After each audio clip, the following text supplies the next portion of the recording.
오늘은 갈라디아서 4장 전장을 같이 읽으시겠습니다. 한 목소리로.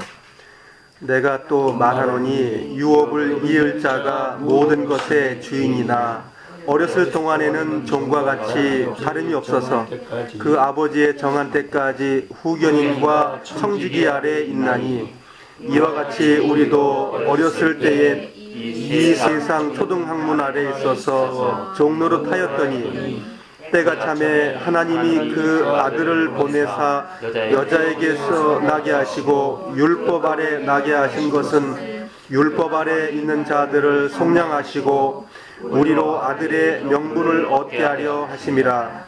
너희가 아들인 고로 하나님이 그 아들의 영을 우리 마음 가운데 보내사 아바 아버지라 부르게 하셨느니라.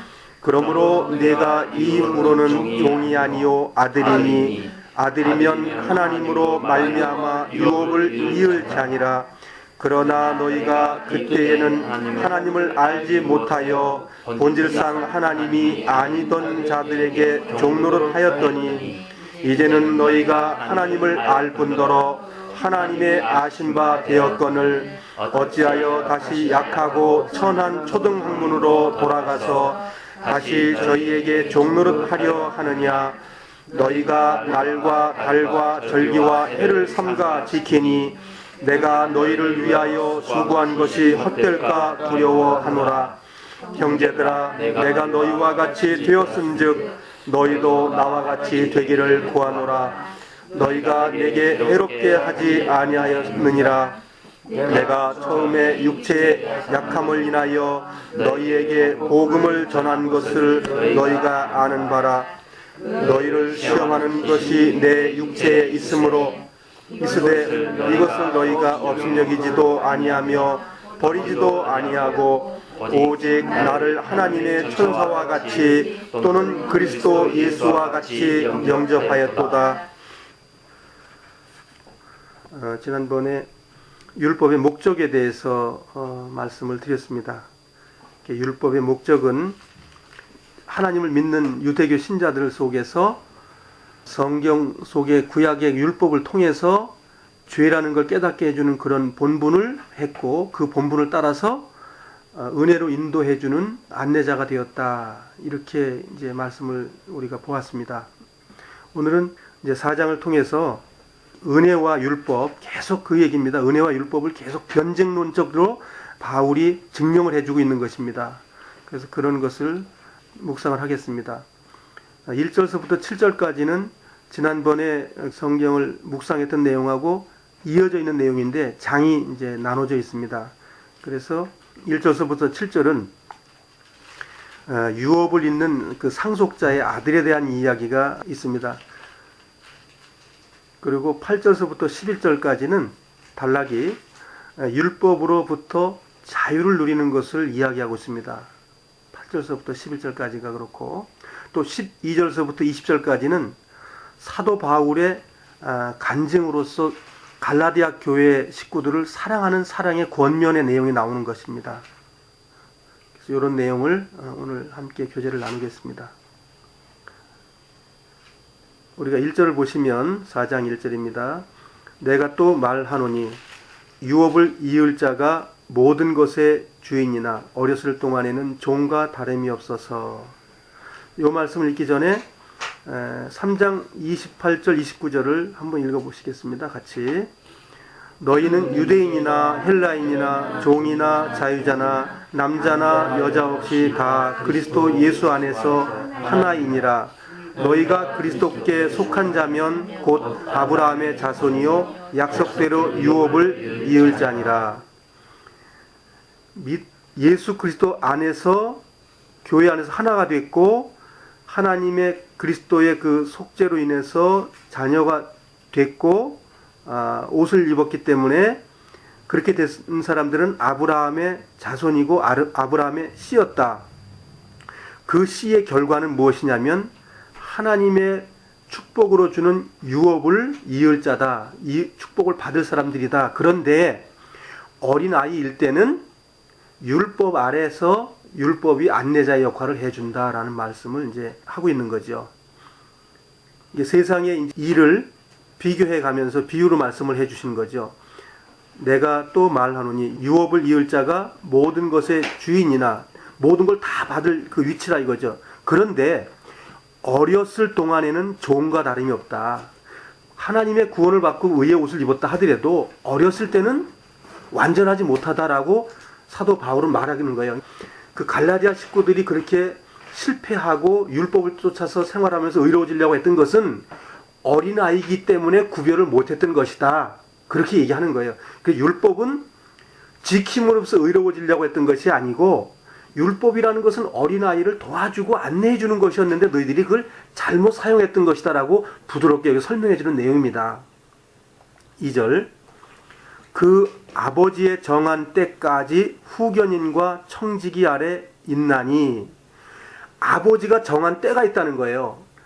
그 아버지가 그 유산과 유업을 주기 위해서는 어린아이가 성장을 해야 되는데 그 성장을 하지 못할 때에는 그 아버지가 정한 그 후견인이 있다는 거예요. 청지기가 있고 후견인이 있는데 청지기와 후견인은 율법을 얘기하고 있는 거예요. 율법이 그 일을 하고 있다는 거예요. 그러니까 하나님께서 율법을 사용해 가지고 그렇게 구원받은 어린 신자를 성장할 수 있도록 도와주는데 그건 기간이 있다는 거예요.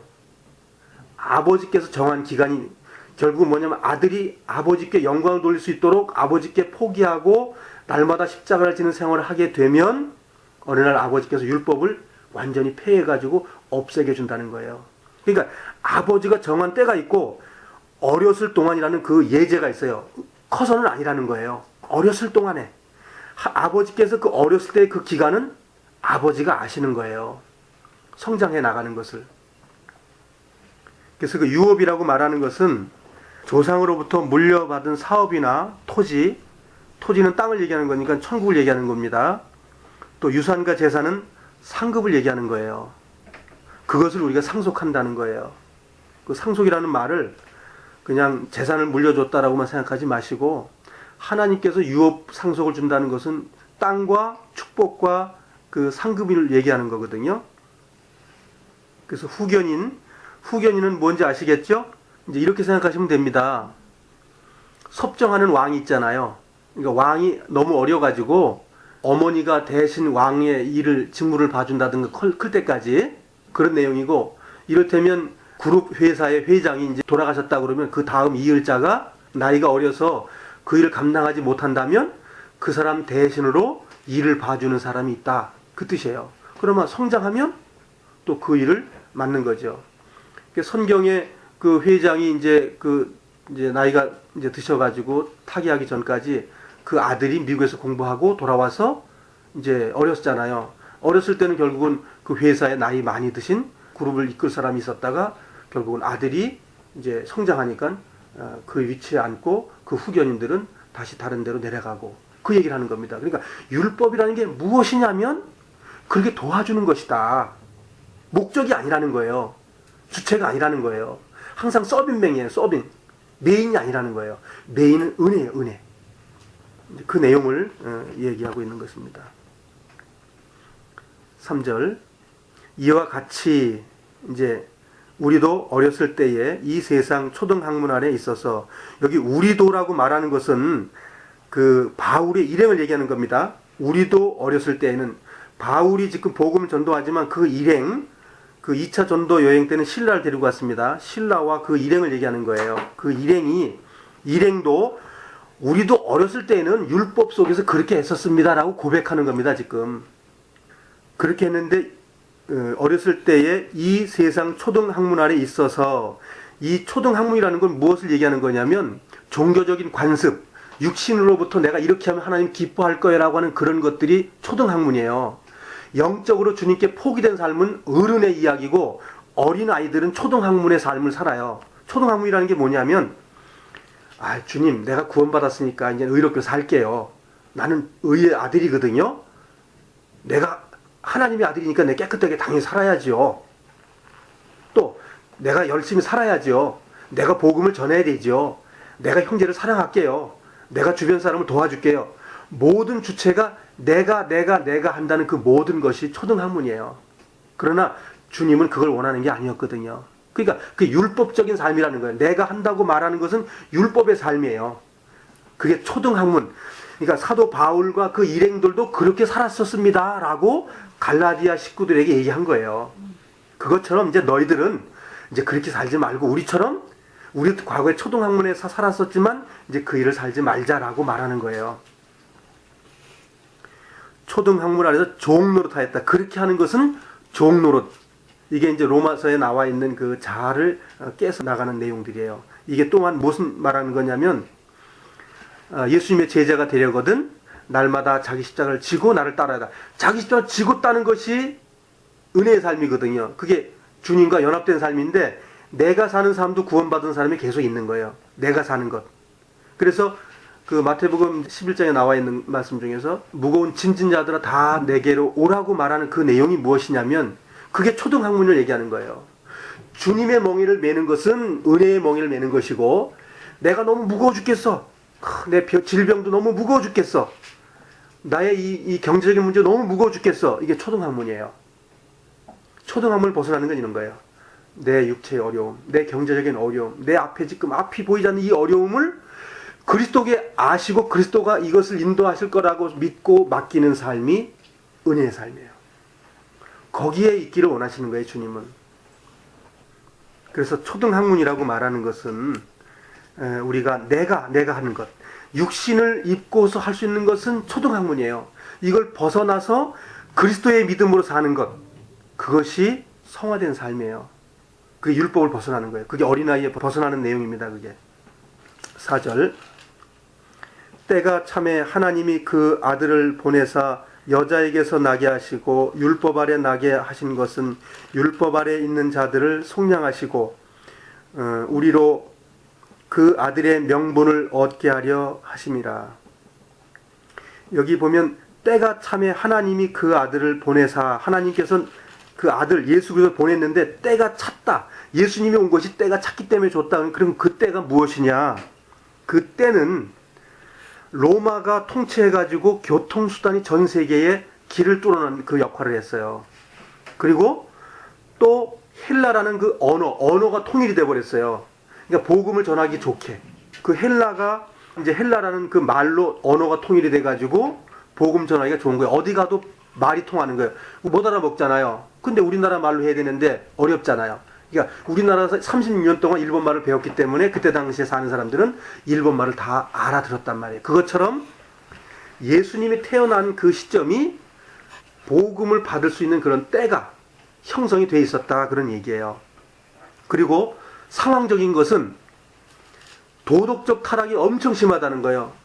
성적 타락, 특히 말하자면 남자가 남자 더불어 이 호모섹스 같은 거, 여자가 여자로 더불어서 음행하는 것, 이런 더러운 것이 굉장히 팽배해 있을 때에 예수님이 탄생했다는 거예요. 막 더러움의 극치가 됐을 때 예수님이 오신 거거든요.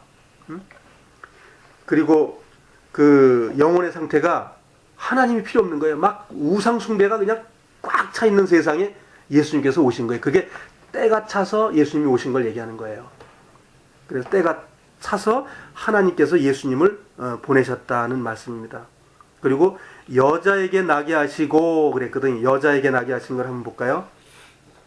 여자에게 나신 거는 창세기 3장 15절에 나와 있습니다. 창세기 3장 15절을 보시겠습니다.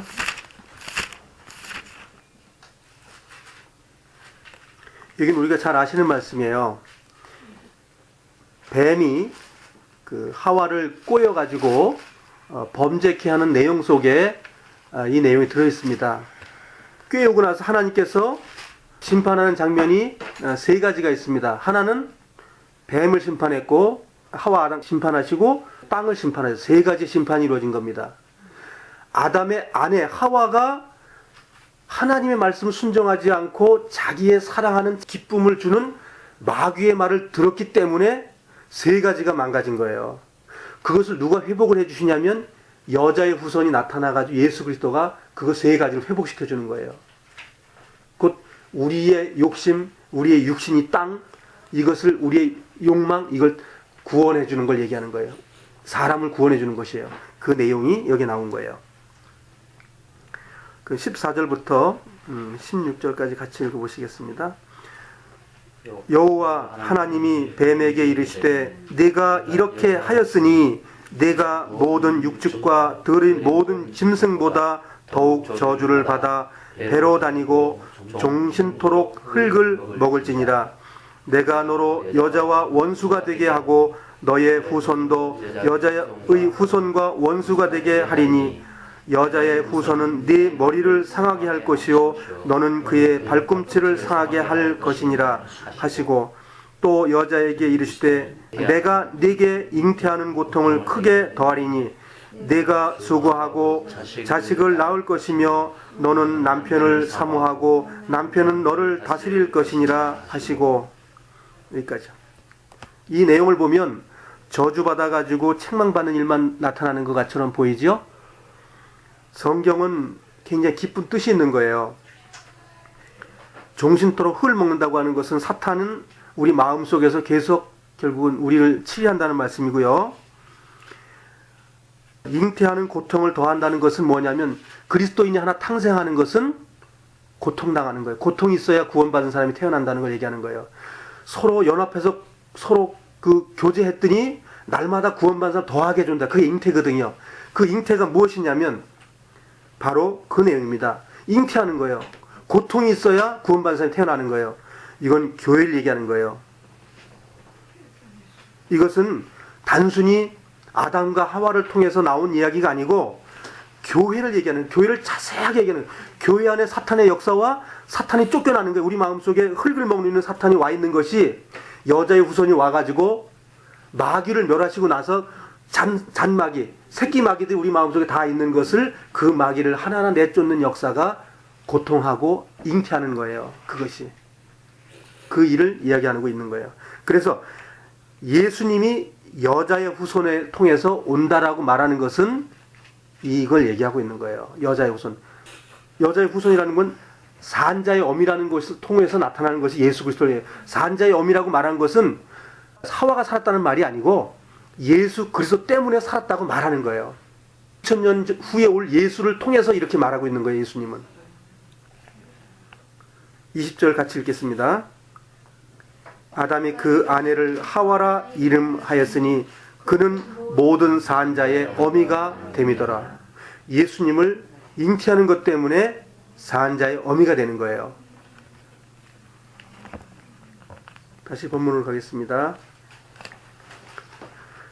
때가 찼고 그 다음에 여자에게서 나시고, 그렇죠? 누가복음 2장 21절을 보시겠습니다.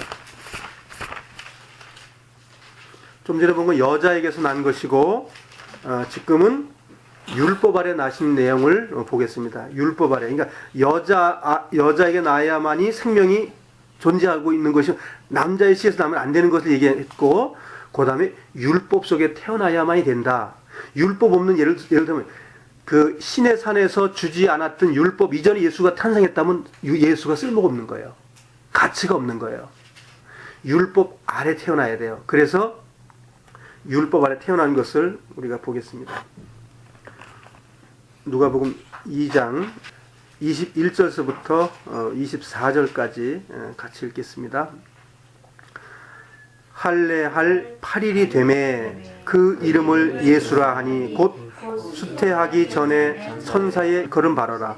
모세의 법대로 결례의 날이 참에 아기를 데리고 예루살렘에 올라가니 이는 주의 율법에 쓴 바 첫 해에 처음 난 남자마다 주의 거룩한 자라 하리라 한 대로 아기를 주께 드리고, 또 주의 율법에 말씀하신 대로 비둘기 한 쌍이나 혹 어린 반구 둘로 제사하려 함이더라. 반구는 한문이에요. 이게 반구라는 말이 비둘기를 얘기하는 거예요.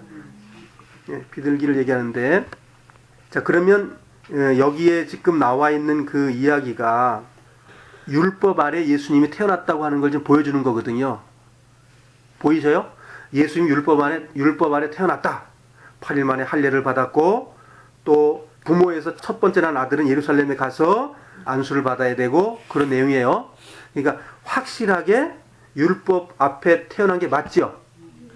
네, 그거를 지금 얘기하고 있는 거예요. 그러니까 그 바울이 이방인들은 이거 설명해야지 유대인들은 그냥 한 번에 알아버려요.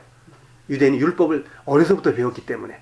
근데 이방인은 이렇게 풀어서 배워야 돼요. 말하자면 구약의 관습과 율법을 구원받은 이후에 하나하나 배우는 것이 맞는 거예요. 그래서 신약 시대에 이방인이 구원받는 것도 구약 성경을 잘 설명을 해야 예수님을 알 수 있는 거예요. 예수님이 밑도 없이 너희도 구원해 주소 그러면 구원이 안 이루어져요. 율법 아래 나게 하셨고 때가 차서 예수님이 오셨습니다라는 걸 깨닫게 해줘야만이 구원받을 수 있는 거예요. 예수님이 십자가에서 피 흘려서 죄 다 가져갔대. 그건 구원이 안 됩니다. 복음의 말은 되지만 복음은 안 되는 거예요.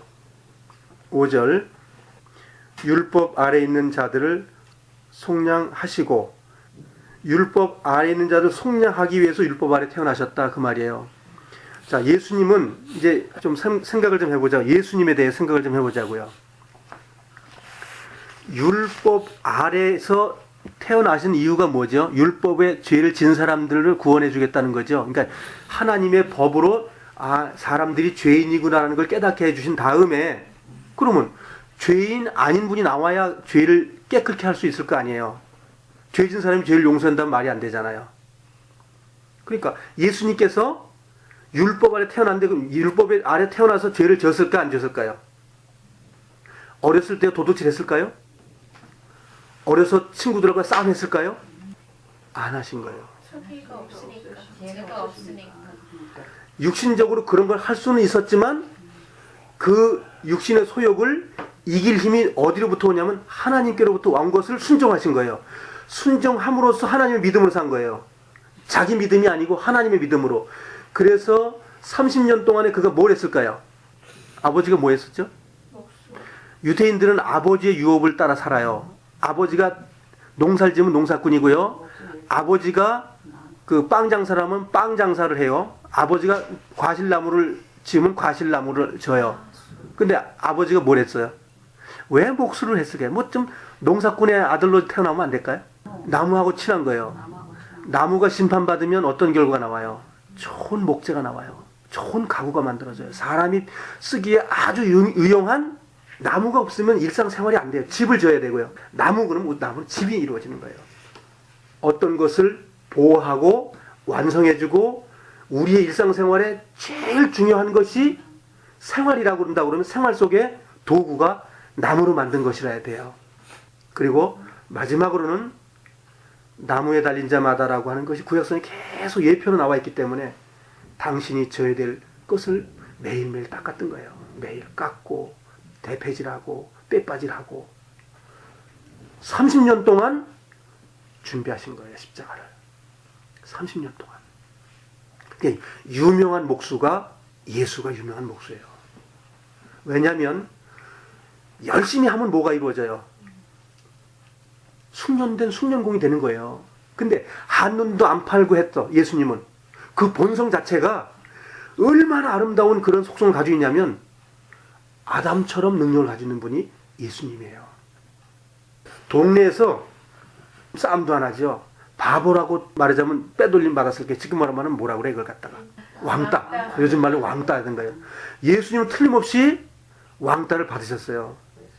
같지 않거든요. 유유상종인데 유유상종할 사람이 없었다고요. 끝도 없이 아마 누가 돌을 던져 패서도 절대로 그를 째려보지 않았을 거예요. 그러니까 에이 쟤는 바보야. 그랬을 거예요. 그리고 그가 어른이 되면 누가 함부로 말 못하잖아요. 근데 유명한 목수가 된 거예요. 예수 목수. 저 목수야말로 그 마스터 목수가 된 거잖아요. 예수님이야말로 목수의 최고봉이에요. 그래서 그 예수님은 이 땅에 오셔가지고 성공한 육신의 모양으로 성공한 한 분이에요. 사람으로서도 성공하신 분이에요. 예수님을 정확하게 배워야 우리가 신앙생활이 된다니까요. 그러니까 구원받았기 때문에 대충 살고 엉터리 살면 안 된다는 거예요. 주님은 그리 안 살았기 때문에. 그리고 그는 모태가 뭐냐면 자기의 소욕은 있지만 성령의 믿음으로만 사신 분이에요. 그러니까 마지막으로 얘기하신 게 그거잖아요. 내 뜻대로 마옵시고 아버지의 뜻대로 하옵소서. 이 잔을 예수님도 십자가에서 죽는 그것은 그 형벌은 완전히 껍데기 벗긴 거예요. 고추도 다 내놓는 그런 그 형벌을 받는 거예요. 그런 정말 부끄러움을 당하는 그 고난을 받는 거예요. 주님 그거는 안 받고 싶었어요.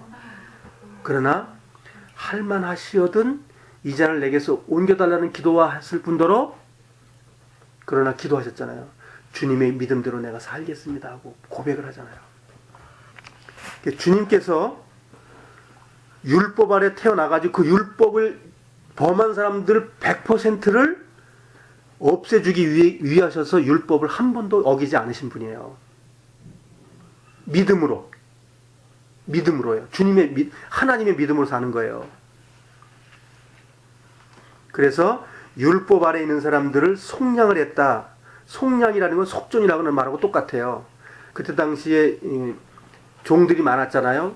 전쟁 포로들이 다 종으로 다 팔았는데 머리를 다 삭발을 하고 인두로다가 이마나 등에다가 직인을 찍어요. 이거는 우리 종이 하고 하는 거. 근데 그 종을 또 팔아먹는단 말이에요. 종을 팔아먹는데 종을 사올 때 돈을 주고 사와요. 그걸 속전이라고 그래요. 우리가 율법이라는 것을 우리가 죄인이라는 것을 밝혀주는 게 율법이잖아요. 그러니까 죄에 있는 사람들을 살려주기 위해서는 그 죄를 대신 예수님이 지셨어야 되는 거예요. 예수님 십자가에서 피 흘리고 이 죄가 하나도 없는 분이 죄 때문에 그 고통받고 있는 그 죄인들을 다 사면하기 위해서 십자가에서 속죄 제사를 드린 거예요. 몸으로 드린 거예요. 몸으로. 동물의 피가 아닌 어린 양인 예수 그리스도의 순전한 그 피가 결국 십자가에 나무에 달려서 돌아가셔가지고 속전이 되신 거예요. 속죄 제물, 번제물이 되신 거라고요. 그렇게 해서 우리를 이제 속량, 율법의 저주에서 우리를 풀어주셨다. 그렇게 말하는 거예요. 6절 너희가 아들인 고로 하나님이 그 아들의 영을 우리 마음 가운데 보내사 아바 아버지라 부르게 하셨느니라. 그렇게 믿어진 자에게 우리에게 하나님께서 성령을 주시는데 그 성령이 우리 안에 들어오시면 하나님을 뭐라고 말하냐? 아버지 이렇게 말하는 게 아니라 아빠 이렇게 말한다는 거야. 이게 아람어거든요. 우리도 그쪽 계통이기 때문에 아빠라는 단어를 쓰는 거예요. 아빠. 요게 아람어예요. 어린 아이가 아버지를 사랑스럽게 부르는 말 아빠 이것이에요.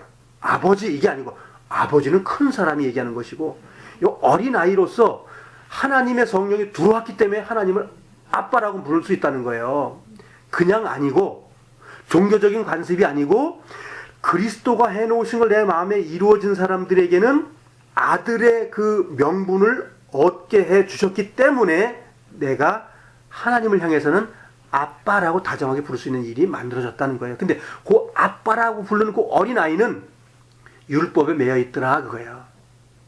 그 아빠라고 하는 연약해서 결국은 그 후견인과 청지기 밑에 있는 걸 하나님께서 기간을 두셨다. 그 기간이 얼마인지는 그리스도인들이 말씀 앞에서 성장하면 빨라지는 것이고 성장하지 못하고 그래도 내 육신이 얼마나 좀 멋있는데 한 사람은 기간이 길어지는 것이고 그러나 하나님은 아빠라고 부르는 것을 원하지 않아요. 아버지라고 부르는 걸 원해요. 장성에서 아버지를 영광 가운데서 영화롭게 할 수 있는 그것을 하나님은 원하셔요. 그래서 그리스도의 대속의 보혈은 그리스도가 그렇게 하고 우리를 율법에 억눌린 곳에서 우리를 건져주신 거예요. 율법이 책망해서 가르쳐준 것 죄구나. 이 죄 때문에 심판받는 거구나라는 걸 안 이후에 그리스도가 그걸 다 가져가셨다는 거예요. 그것이 얼마나 주님을 우리가 사랑하게 하냐 이거예요. 그것 때문에. 그래서 우리 안에 뭐가 왔다고 그랬죠? 아들의 영이 온 겁니다. 아들의 영 정말 와 계셔요? 그 영으로 하나님을 아빠라고 불러본 적 있으셨어요? 지금은 어떻게 부르셔요? 아바 아버지라고 불러요. 지금도 아바 아버지요? 이제 아바가 끝났고 아버지예요. 영광이 아버지를 부를 수 있는 사람들이 되어야 됩니다. 우리 삶 속에서. 아바가 끝났고 영광이 아빠는 천방지축이에요. 아버지가 뭘 기뻐하신지도 모르고 맨날 율법을 쫓아가서 율법 나 이렇게 할게 나 잘했지? 이러고 있다 이거예요. 그러나 그것도 통과해야 되는 거예요. 그거 통과하지 않고 어른이 안 됩니다. 광야 40년을 통과하지 않고 가나안의 어른이 될 수가 없는 거예요. 가난에는 일이 있어요. 농사를 짓고 과실을 맺게 하고. 그러나 광야에서는 일이 없습니다. 아버지 왜 고기 안 줘? 아버지 그 만나 맛없어. 다른 거 줘. 이게 아빠 하는 사람들의 행동이에요. 우리는 그것을 벗어나야 되는 거예요. 주님이 그 벗어나는 것을 기뻐하셔요. 벗어나기를 원하셔요. 그 기간은 우리에게 달렸어요. 하나님이 기간이 있다고 얘기하신 거예요. 기간이 있다 그거예요. 그거. 틀림없이. 7절 함께 읽으시겠습니다. 그러므로 네가 이후로는 종이 아니요 아들이니 아들이면 하나님으로 말미암아 유업을 이을 자니라. 얼마나 감사해요. 이러이러했기 때문에 내가 누구요? 갈라디아 사람들에게 구원받은 사람들이니까 우리지요. 그러므로 내가 그러니까 박장근이가 이후로는 종이 아니요 아들이니 아들이면 하나님으로 말미암아 유업을 이을 자니라. 이 유업이 그리스도 예수라고 했죠. 네. 주님 전부입니다. 천국이라는 게 주님 내 것이요. 내가 주님이고 주님이 나예요. 천국 임했다고 말하는 걸 이걸 얘기하는 거예요. 이러한 천국을 누리는 사람들이 모여 있다가 주님이 오라고 그러면 가는 거예요. 우리는. 그런데 천국을 따로 가려고 그래. 이 땅에 대충 살다가 아예 내가 구원받아서 천국 가면 되지. 난 그 사람 구원받았는지 의심스러워요. 그래서 이 유업은 주님이에요. 아브라함이 유업을 받은 것이 예수님을 유업받은 거예요. 그게 전부 다예요. 그게. 그것 때문에 아브라함은 기뻐한 거예요. 야, 이삭을 통해서 그리스도가 태어나. 그게 전부였던 거예요. 그런데 이삭을 가지고 생각해봐요. 야, 그러면 이 아브라함, 이삭을 통해서 날 이 메시아는 그럼 어떻게 되는 거야? 걱정 많이 했을 것 같지만 믿음이 있던 거예요, 그 사람은. 그게 아브라함의 믿음이에요. 하나님이 그 믿음을 갖기를 원해요, 우리에게. 8절. 그러나는 이게 부정문이거든요. 그러나는 부정문이고 아까 그러므로는 긍정문이에요. 그 전에 너희들이 이렇게 했으니까 이런 거 줄 거야. 이런 내용이잖아요. 그러나 너희가 그때에는 하나님을 알지 못하여. 옛날에 그랬다는 거예요. 옛날에. 응? 본질상 하나님이 아닌 자들에게 종노릇 하였더니. 자, 구원받아도 어린아이는 똥 오줌 가리지 못해요. 어른이 되면 똥 오줌 잘 가립니다. 그 얘기예요. 응? 이제는 너희가 하나님을 알 뿐더러. 하나님을 안다는 게 뭐예요? 내 안에 와서 계시기 때문에 아는 거예요.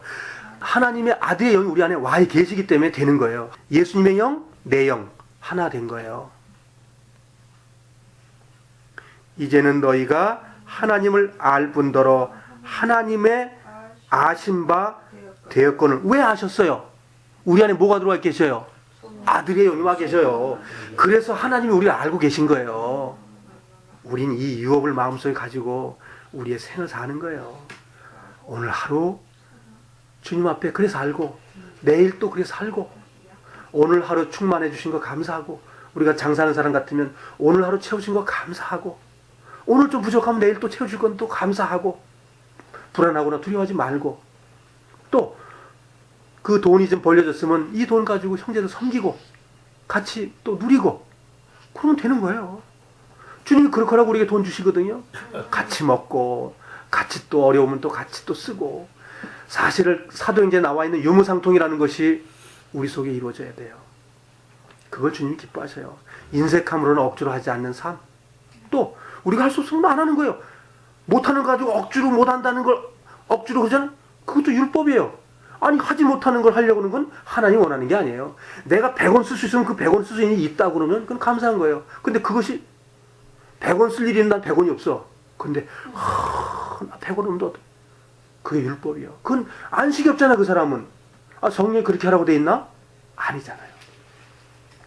주님이 아신 바 됐다고 하는 것은 100% 주님이 알고 계셔요. 그러면 된 거예요. 내가 부족함이 있어? 그럼 주님 이거 부족한 거 주님 아시죠? 끝난 거예요. 그런데 우리는 교만해가지고 뭘 해보려고 그래.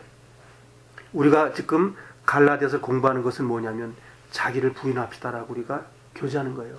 왜? 주님이 기뻐하지 않기 때문에. 주님이 기뻐하는 것 때문에 우리는 버리십시다 그거예요. 말씀을 통해서 배우자는 거예요. 그러면 주님이 버리길 원하시는 거예요. 9절에 본질상 하나님이 아닌 자들에게 종로로 타는 그 능력을 가졌다는 걸 주님이 아시죠? 하나님이 아신다니까요. 우리는 본질상으로 그렇게 더러운 것만 하고 주님 내가 해볼게요. 나 이렇게 할게요. 그걸 주님 아신다는 거예요. 우리 더러운 걸 알아요. 뭐냐면 하와가 그 선악과를 따먹으면 다 될 줄 알고 있는 그 욕심을 가지고 있다는 거예요. 그렇게 하면 될 줄 알고 있는 걸 가지고 있는데 그것을 내려놓을 수 있는 그리스도인 주님 찾고 계신 거예요. 어찌하여 다시 약하고 천한 초등 학문으로 돌아가서 다시 저희에게 종노릇 하려 하느냐. 자, 이제 부드럽게 말하는 거예요. 부드럽게. 야, 율법은 이런 건데 그러면 초등 학문에 들어가서 왜 그걸 뒤집어 쓰고 있냐? 그렇게 너희들이 했잖아요. 왜 그러냐면 지난번에 갈라디아서 봤잖아요. 다른 것을 쫓는 것을 이상히 여기노라 그랬잖아요. 쫓았단 말이에요. 갈라디아 사람들이. 우리가 열심으로 해야지 하는 건 다 쫓은 걸 지금 확인하는 거예요. 너희들이 그렇게 했었다 그거예요. 이상하다? 너희들이 왜 그렇게 했냐 이거예요. 연약했기 때문에 그렇게 했다는 걸 이제 인정해요. 연약했기 때문에. 10절 같이 읽겠습니다. 너희가 날과 달과 절기와 해를 삼가 지키니 내가 너희를 위하여 수고한 것이 헛될까 두려워하노라. 무슨 뜻이냐면요. 자, 초등학문, 구원받은 어린아이가 초등학문에 빠져가지고 있는데 그것이 다라고 생각하면 큰일 난다. 그거는 도구일 뿐이지 그걸 가지고 뭘 해야 된다고 생각하면 안 된다. 그렇게 말하는 거거든요. 근데 그거 뭐냐면 날과 달과 절기와 해를 지키는 것은 헛된 수고를 하는 것이다. 그 얘기예요. 헛된 수고다. 그것이. 그러면 여기 날이라고 하는 게 뭐냐면 여러분이 성경을 다 읽으면 다 아는 내용인데요. 날, 안식일과 그 다음에 금식일을 갖다가 날을 지키는 걸 얘기를 해요. 일주일에 한 번씩 음식하고 또 금식에 또 때가 또 있어요. 금식하고 이런 거요. 또 달, 매달 초는 그 이제 월삭이라고 그래가지고 그날 또 금식하고 또 제사 드리고 하는 거 있어요. 그걸 율법으로 지키는 율법으로. 이것이 초등학문의 그 행동이라는 거예요. 초등학문이라는 거예요. 그것이. 또 해를 지킨다는 건 뭐냐면 안식년. 그 7년마다 그러니까 6년 끝나고 7년은 쉰다고 하는 거예요. 밭에 농사를 짓는다고 그러면 6년은 농사를 잘 짓고 7년째 되는 날 농사를 안 져요. 그러니까 그런 것들 나쁜 것은 아니에요. 나쁜 걸 너희들이 했다는 그렇게 말하는 것은 아니에요. 율법을 그렇게 하면서 그렇게 했으니까 난 의로워졌어. 그렇게 말하는 걸 하지 말라는 거예요. 그렇게 하긴 하되. 자, 그리고 또 희년이라는 게 있어요. 50년이면 내가 너무 어려워서 유대인들 땅은 팔지 못하게 되어 있습니다. 영원히 못 팔아요. 너무 어려워 지금. 그래서 땅을 이제 팔아도 친척한테만 팔아. 멀리 못 팔아. 내가 베냐민 지파라면 베냐민 지파 사람들한테 팔고 가급적이면 제일 가까운 부자한테 팔아. 사촌이라든가 팔촌이라든가 이런 작은 아버지라든가 이런 사람들한테. 그럼 팔게 되면 살다가 돈이 생기면 또 갚으면 또 다시 돌려받아. 영원한 판매는 없어요. 그게 큰 뜻이 있는 거예요. 근데 50년이 되면 자동으로 돌아와.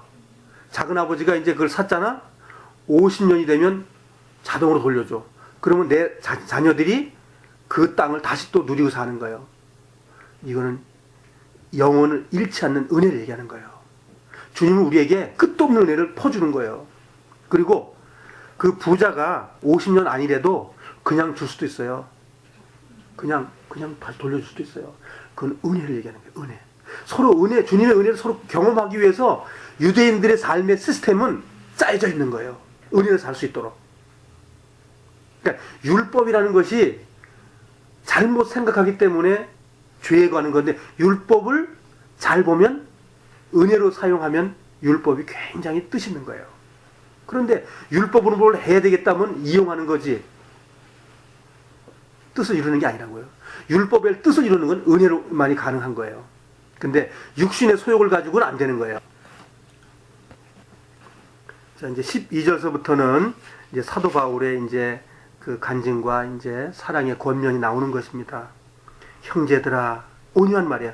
말도 형제들아가 아니라 이제는 지금서부터는 이제 야단칠 거 다 쳤거든요. 온유한 말로 이제 형제들아라고 부드럽게 말하는 거예요. 내가 너희와 같이 되었은즉 너희도 나와 같이 되기를 구하노라. 무슨 뜻이에요?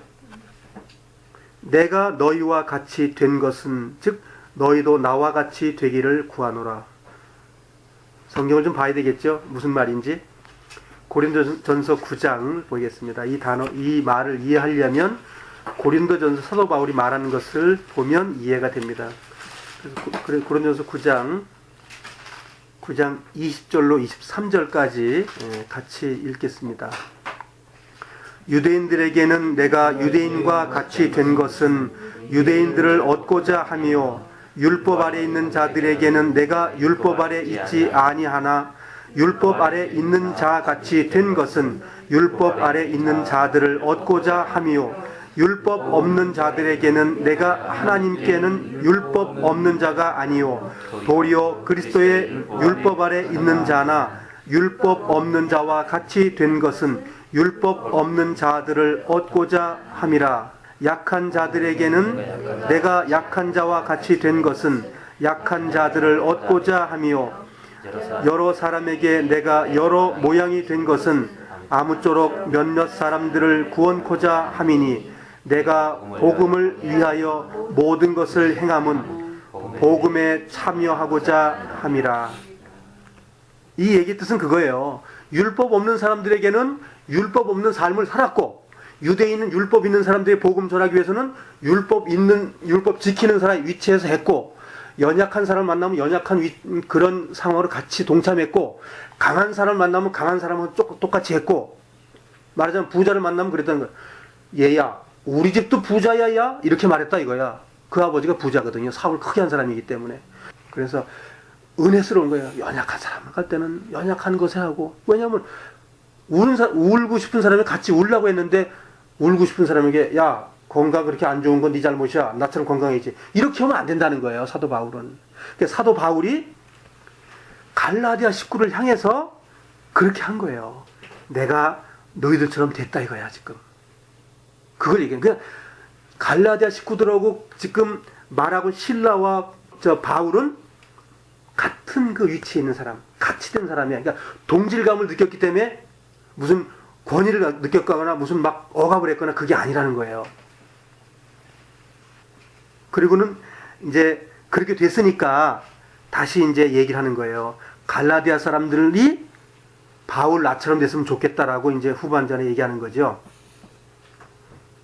너희도 나와 같이 되기를 구하노라. 자, 나와 같이 된다는 게 뭐예요? 나와 같이 되는 거? 자, 아까 지금 고린도전서 9장 20절로 23절에 나온 것처럼 내가 여러 가지 형편에 취하는 것처럼 한 것처럼 갈라디아에 있는 식구들도 이제 그렇게 살아라. 그렇게 사는 걸 원한다 이제는.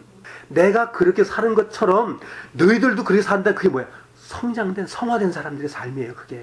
그렇게 되기를 원한다 그 얘기입니다. 지금. 구한다고 하는 건 그렇게 되기를 원한다는 부탁이죠. 그렇게 되기를 원하노라. 구하노라. 너희가 내게 해롭게 하지 아니하였으며 이제 그렇게 되는 거에 대해서 과거에 이제 1차 전도 여행 때에 갈라디아 그 교회들이 이제 세워질 때 그분들 말씀 전할 때 그 사도 바울의 그 육체적으로 안질이 있었다고 말하는데 그 지병에 대해서도 책망도 하지 않고 더러워서 도망도 안 가면서 그렇게 위로했던 것을 설명하는 겁니다. 내가 처음에 육체의 약함을 인하여 근데 무슨 병이 정확하게는 안 나와 있는데 너희에게 복음을 전할 것을 너희가 아는 바라. 그러니까 1차 전도 여행 때 그렇게 복음을 전했다 이거지. 2차 전도 여행 때도 찾아갔습니다. 1차, 2차 때 그랬고 근데도 굉장히 아주 잘 받아들였어요. 너희를 시험하는 것이 내 육체에 있으니 그러니까 사도 바울은 안질이 굉장히 심했는 모양이에요. 아마 고름도 나고 냄새도 나고 그랬을지도 몰라. 그러니까 도망가지 않고 그네들이 그거를 업신여기도 않았다는 그 얘기를 하는 거예요. 지금 사도 바울의 육체가 참 시험할 것 더러운 것이 있었었는데 그네들 갈라디아 사람들은 바울 육체를 보지 않고 바울이 말씀 전하는 그 복음에만 관심이 있었고 자기의 그 육체의 그 불편한 것은 거부하지 않았다. 그 얘기를 하는 거죠. 그래서 14절에 너희를 시험하는 것이라 했으니까 굉장히 심했다는 거죠. 시험할 정도면 아마 내가 이렇게 쓰면 여기서 고름이 줄줄줄 흐르고 냄새나고 그러니까 다 도망가고, 말은 내가 멋있겠지만 막 도망가고 뭐 그런 내용일지도 몰라요.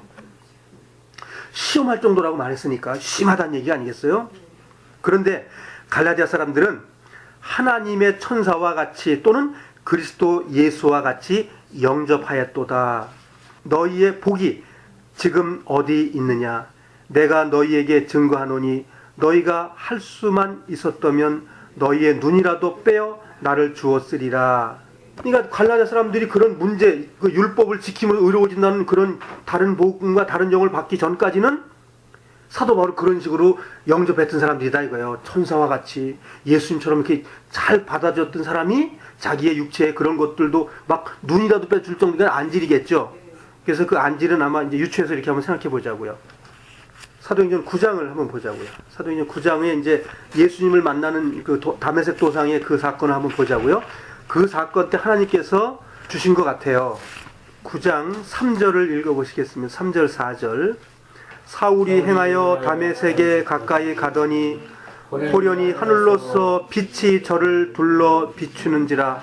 땅에 엎드러져 들음에 소리서 가로사대 사울아 사울아 내가 어찌하여 나를 핍박하느냐 하시거늘. 자, 이렇게 하시고 그 다음에 장님이 됐단 말이죠. 예, 이래서 그리고 장님을 벗어주게 하는 것이 17절입니다. 예수님의 영이 아나니아를 만나가지고, 아나니아는 다메섹의 장로입니다. 성경 읽을 때 그 이해하셔요. 다메섹에 구원받은 사람 중에서 장로가 아나니아예요. 아나니아를 예수님이 만나가지고 저 집가에 가면 사울이라는 사람을 좀 해서 안수해라 그랬더니, 아이 그 사람 난 싫어요. 그 사람은 우리를 잡아 죽인 사람인데 왜 거기 가서 그렇게 합니까? 예수님의 영에게. 근데 증거를 준 거예요. 그가 이방인의 임금과 이방인을 위해서 복음 전하고 고난 많이 받아서 될 사람이야. 그래서 내가 택한 사람이니까 가서 안수해. 그러니까는 아나니아가 네 알았습니다 하고 이제 집가로 내려와 가지고 안수하는 장면이에요. 17절 같이 읽겠습니다. 아나니아가 떠나 그 집에 들어가서 그에게 안수하여 가로되. 안수하여 가로되니까 아나니아가 누구 때문에 안수한 거죠? 예수님이 가르쳤잖아요. 예수님이 가르니까 예수님이 주는 거죠. 아나니아는 심부름꾼이니까. 그래서 아나니아가 주님의 말씀을 믿고 가서 안수하는 거예요. 그러니까 하나님의 능력이 사람을 통해 나타나는 거예요. 자, 안수하니까 어떻게 됐죠? 형제 사울아, 주 곧 내가 오는 길에서 나타나시던 예수께서 나를 보내어 너로 다시 보게 하시고 성령으로 충만하게 하신다 하니. 성령 충만, 뭐 아나니아가 안수해서 된 거예요? 안수 이전에 벌써 하나님의 계획이 들어있는 거예요. 시점만 있는 거예요. 안수하는 그 아나니아가 안수했을 때 그 시점 자체가 이제 성령 충만이 시작이 된 거예요. 그 다음에 18절 읽어보시겠습니다. 즉시 사울의 눈에서 비늘 같은 것이 벗어져 다시 보게 된지라. 일어나 세례를 받고, 침례를 받은 거죠. 일어나 침례를 받고 음식을 먹음에 강건해진지라. 자, 그러면 이제 본문으로 돌아가겠습니다. 안지라도 빼줄 정도 했으니까 얼마나 감사했냐. 그러니까 하나님의 복음을 그 전해주는 그 바울을 굉장히 감사한 거예요. 16절.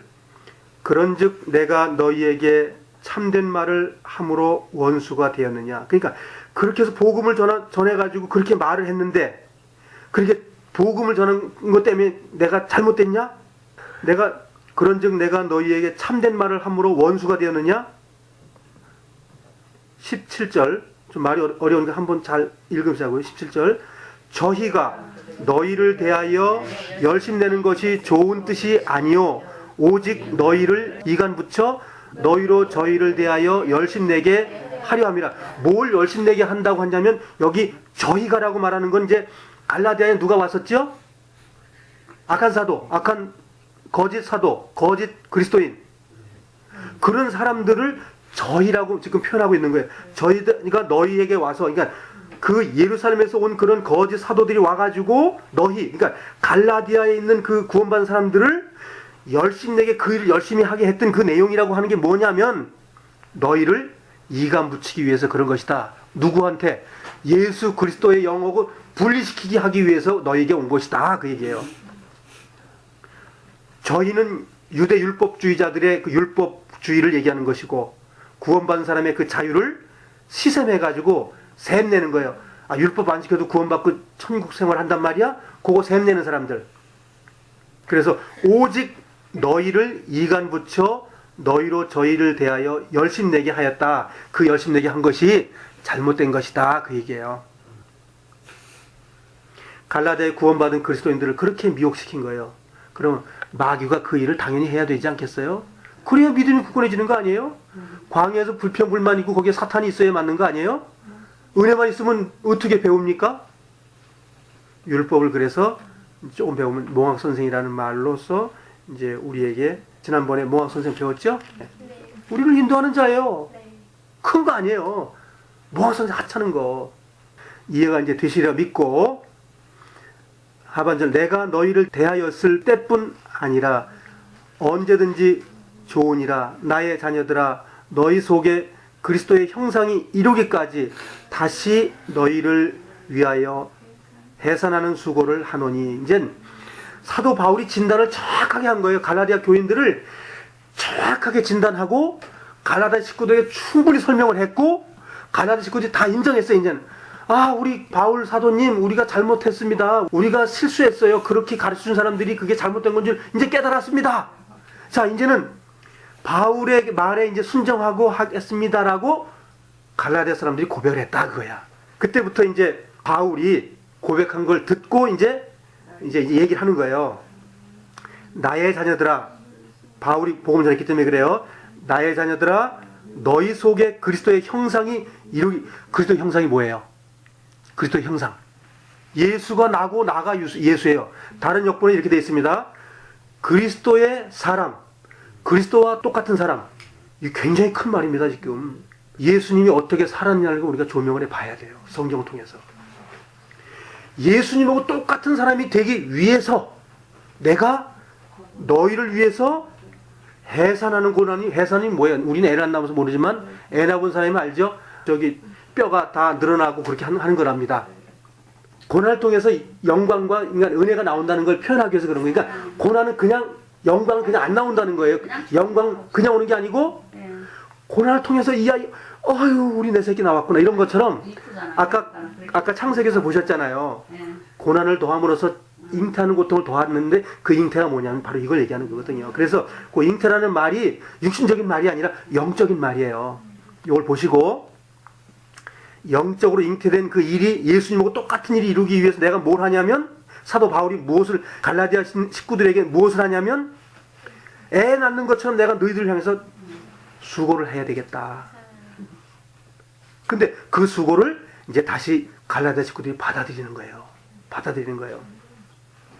내가 이제라도 너희와 함께 있어 내 음성을 변하려 함은 너희를 대하여 의심이 있음이라. 이 뜻은, 이게 다른 역본을 보니까 뭐냐면, 너희들 내가 조금은 의심난다. 막 큰 소리를 쳤다는 뜻이에요. 니네들 갈라디아 식구들, 너희들 구원받지만 너희들 정말 잘못한 거였는데 정말 의심난다. 그거 아닌데 진짜 아니지 정말 의심난다. 그런 말이에요. 진짜 그걸 버릴 건지 좀 의심스럽다 그 얘기예요. 그래서 내 음성을 변하려 함은이라고 이제 말하는, 다른 역본도 이제 그 조금씩 그 말을 달리했는데, 이제 말하자면 못 믿겠다 그런 뜻이에요. 어쨌든 그러니까 내 말이 이렇게 경황되지 않고 이제 앞으로 부드럽게 나갈 수 있도록 그런 일이 너희들이 좀 있어야 된다, 이렇게 얘기하는 내용입니다. 우리가 이렇게만 성경을 묵상을 해도 율법과 은혜가 무엇인지, 정말 그리스도의 사람으로 우리가 어떻게 돼야 되는지, 주님이 뭘 원하시는지 하나하나 알아가는 거예요. 그리스도가 넓어지는 겁니다. 지금 그리스도가 그러니까 그리스도의 높이와 깊이와 넓이가 어떠함을 알아. 자라가는 거거든요. 자라가는 거예요, 우리가. 근데 예수님이 뭔지도 모르는데 어떻게 자라가요?